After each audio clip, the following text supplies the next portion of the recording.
Bum bum bum bum bum bum bum bum bum bum bum bum. The Peter Like Show. Bum bum bum bum bum bum bum. All right. We return to school after today is Tuesday. We just returned from spring break. I'm so pleased to start making progress on recovering from all the drama the first half of the semester. What had happened was that in my personal life, I had a lot of drama. I recently returned to the dating scene with a throng, and have I been successful with that? Yes and no. I've met a lot of interesting people, but it has taken a huge beating on my mental stability. Not in a bad way, but the fact that I'm constantly on edge about somebody or thinking about what to do next with somebody, it has taken a huge beating out of my mental capacity to handle things to the point that I'm messing up.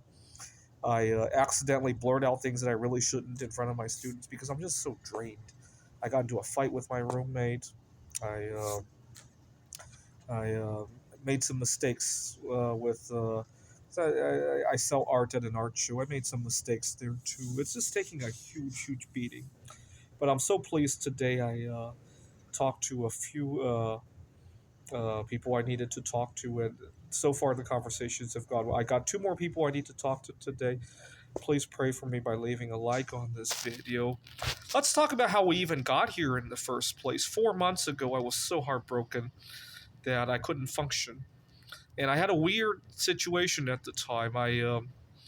I was burying my head in my work. I was teaching at a different school, and I actually got pretty high marks actually. But everything else, I was in a mess. I got into 6 or 7 near miss car accidents in 1 week. I couldn't function. It was like I had a chronic heartache condition. Like my heart physically hurt, and it wasn't like, oh, it hurt one night because somebody sent me a text message that says, saying something that I didn't like. Right, that can happen today, right? But those heartaches that I get today, right? Earlier this week, uh, not every one of my dates turns out right, but those heartaches go away really quickly. What doesn't go away quickly is the chronic heartache of not networking, not being able to network properly with people. I would go to an event and nobody would look at me, and I would feel completely left out in conversations, and the entire group would just go on without me. And that was not a one-off circumstance either. That was night after night after night, and I felt chronically heartbroken. And I was thinking about what to do, and I did some googling because when I thought back to my past, I realized that 60% of the time that I get to go on a first date, I'd get to go on a second date, and it was, I think, 15-20% of the time it ends up in a relationship. I think when I did the statistics, it was something like that, and I went to Google how many first dates lead to second dates, and it was not high. Most people didn't say 60%. So I thought I just need to go on that first date. And unfortunately, I never done that. And the reason I wanted to go on that first date is that I tend to do better when it's one-on-one. When it's a whole group, all the eyes tend to be attracted somewhere else, right? That's the reason I desperately needed to go on any blind date. I would have gone on a date with the ugliest person on the world 4 months ago when I was dealing with that.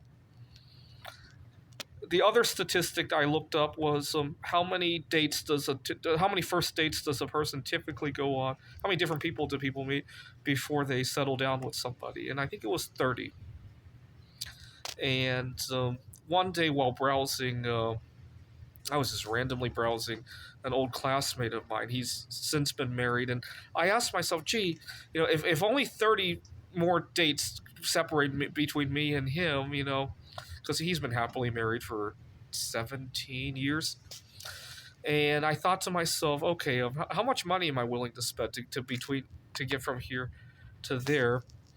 And I took that amount and I divided it by 30, and I thought, gee, maybe I could just offer people a reward for setting me up on any blind date, and I could do it 30 times. And I thought about it, and so I looked at my friend's profile, I looked at the statistics, and I got a $500,000 nest egg. I thought I'll take 100,000 and dedicated to this purpose. And so 100,000 divided by 30. And I offered a 1 kilogram silver bar as the reward. I thought if that doesn't work, I can up it. I have some room to up it, right? At the time, 1 kilo of silver was about $800, $900. And so everybody laughed at me. But that's how I came up with the number, right? Everybody laughed at me. And I knew that the odds are not good that the first date was going to go anywhere, but it was 1 out of 30, right? And so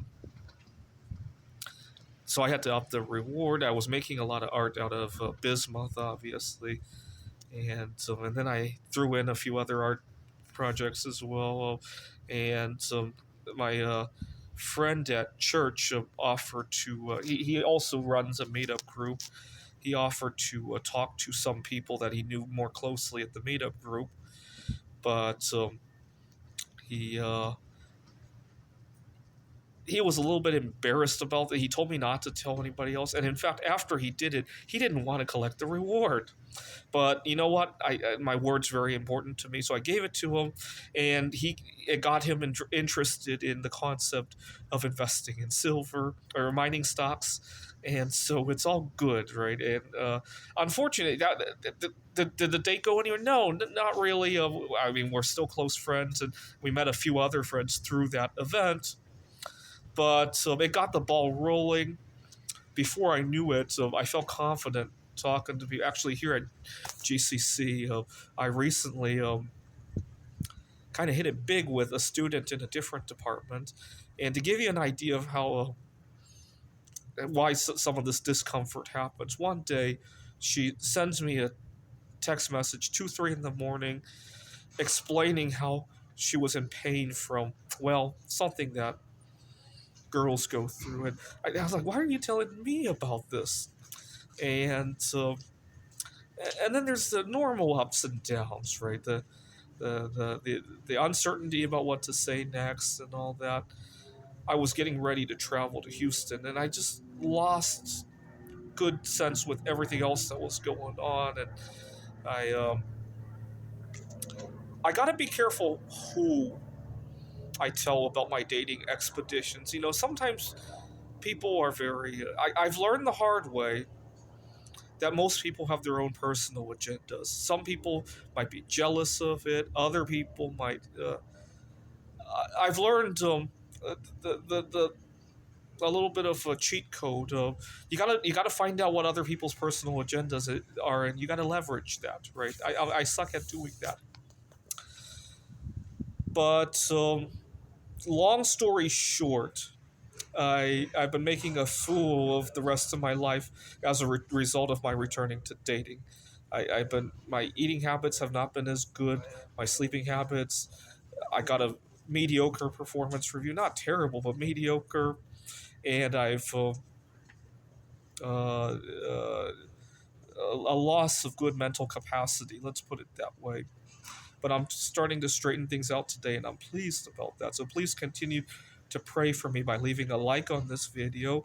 This is the Peter Like Show. Bum bum bum bum bum bum bum bum bum bum bum bum. The Peter Like Show. Bum bum bum bum bum bum bum.